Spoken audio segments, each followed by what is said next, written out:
সেই বিষয়ে বলতে কি, কারণ আমরা হলো সাধারণ জনগণ, আমরা তো আর বলতে পারি না তারা কিসের জন্য আন্দোলন করে, কিসের জন্য গোসল করে না। সেটা বলতে পারবে একমাত্র ওনারা, যে কি কারণে ওনারা গোসল করে না। যে বলতে শাহবাগের যারা আছে, যারা আন্দোলন করে গোসল করে না, সেই বিষয়টা আমাদের মতো নিশ্চয় আলাপ কিছু বলতে পারবে না। কারণ ওনারা কি কিসের জন্য আসছে, কি করতেছে, সেটা তারাই ভালো জানেন। আপনাদের রিক্সা যখন শাহবাগীরা উঠছে তখন কি তাদের গা থেকে গন্ধ বের হয়? না, আমরা তো সেরকম কোনো গন্ধ বের হইতে টের পাইনি। আন্দোলন কি যৌক্তিক? জি, আন্দোলনটা কি যৌক্তিক শাহবাগীদের? সেটা আমরা ভালো বলতে পারবো না, কারণ ওনারাই ভালো বলতে পারবে কিসের জন্য এটা করতেছে ওনারা। কারণ এখানে দেখেন, এর আগে কিন্তু অনেক আন্দোলন হয়েছে, কিন্তু এরকম কিন্তু কোনোবারও হয় নাই যে লাগাতার ওনারা এখানে বসে আন্দোলন করতে আছে। কিন্তু সমস্যা কিন্তু আমাদের সাধারণ জনগণের, কারণ ওনারা আন্দোলন করে একটা রাস্তা ব্লক করে দেয়। কারণ ব্লক করলে দেখেন এরকম লোক আছে অসুস্থ রোগী, তারা কিন্তু আসতে অনেক লেট হয়ে যায়। এর বিষয়ে কিন্তু অনেক বড় দুর্ঘটনা ঘটে যেতে পারে। এটা আমাদের সবার জন্য দরকার যে দেখেন, যেই জায়গায় যার যতটুকু সামর্থ্য আছে আন্দোলন করবেন, ঠিক আছে করেন, কিন্তু সাধারণ জনগণের ক্ষতি করে করার দরকার নেই এরকম আন্দোলনে। আর এরকম বাংলাদেশ আমাদের দরকারও নাই। কারণ যারা আন্দোলনের বিনিময়ে মানুষকে মারধর, লাঠি চার্জ করেছে, পুলিশ যে মারতেছে, কি কারণে মারে? ওনাদেরকে যেগুলো কাহিনী টানতে মারতেছে। কারণ আন্দোলন তোমরা প্রতিদিনই একজনের উপরে পাওয়া, তোমরা সারাদিন আন্দোলন করতে আছে, এটা কিন্তু আন্দোলন না। আন্দোলন করবে ঠিক আছে, একটা লোকের উপর যদি আপনি খাইতে পারবেন 1 কেজি, আমার যদি 10 কেজি দেন আপনি, আমি কিন্তু পারবো না ওটা সহ্য করতে। এই জন্য সবার কাছে বলি ভাই, যে যতটুকু আন্দোলন মনে করেন নেওয়ার জন্য, আন্দোলন পাওয়ার জন্য 24 ঘন্টা লেগে দিয়েছে, কিভাবে আন্দোলনটা সফল হয়। এই জন্য এরা গোসল করে। হ্যাঁ জি, গোসল তো কি বলবেন, এদের কি গোসল করা দরকার?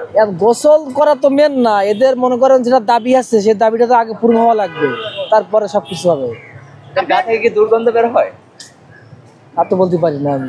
আচ্ছা, আপনার কি মনে হয় তারা যে দাবিগুলো করে সেগুলো কি যুক্তি? যুক্তি না হলেও কিছু কিছু যুক্তি আছে অবশ্যই, সবগুলো তো না হলেও কিছু কিছু যুক্তি তো হবে।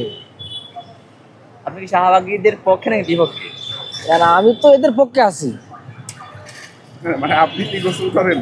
না, তা তো অবশ্যই, গোসল না করলে থাকা যায় কোন? তাহলে ওরা থাকে কিভাবে? ওরা তো থাকে না, ওরা মনে করেন আছে, ওদের একটা দাবি আছে, সেই জন্য তো ওরা গোসল অবশ্যই করে না সবাই। আচ্ছা, ধন্যবাদ। এই যে এটা হচ্ছে দেখেন, একটা নেগেটিভ তৈরি হয়েছে, শাহবাগীরা গোসল করে না, এমন একটা নিয়ে অনলাইনে অনেক ট্রোল করা হয়। কিন্তু দেখেন, যে বিষয়টা নিয়ে ট্রোল করা হয় এটা আর কিছু হলেও সত্য। অবশ্যই যা রটে তার কিছু হলেও সত্য, এটা আমরা জানি। শাহবাগীরা গোসল করে না, এটা হচ্ছে ওদের দেখলেই বোঝা যায়। দেখবেন ওদের মানে কি একটা অবস্থা, চুলের কি অবস্থা, নাকের রিং, তারপরে মানে ওদের একটা দেখলেই বোঝা যায়, মনে হয় যেন ওরা গোসল করে না। এই জন্য আর কি এটা নিয়ে মানে সবাই অনলাইনে এটা নিয়ে আলোচনা করে যেন ওরা গোসল করে না। এই প্রাসঙ্গিক গণগোসল করানো দরকার। হ্যাঁ, সেটা অবশ্যই। আমরা শাহবাগে গণগোসল কর্মসূচি আয়োজন করবো ইনশাল্লাহ। আপনার তো শাহবাগে আসছেন, এই শাহবাগীরা যখন চলাফেরা করে তাদের গা থেকে দুর্গন্ধ বের হয়? না, এখন পর্যন্ত আমরা পাই নাই। আমরা যখন শাহবাগে আসি তখন ওরা আসে না।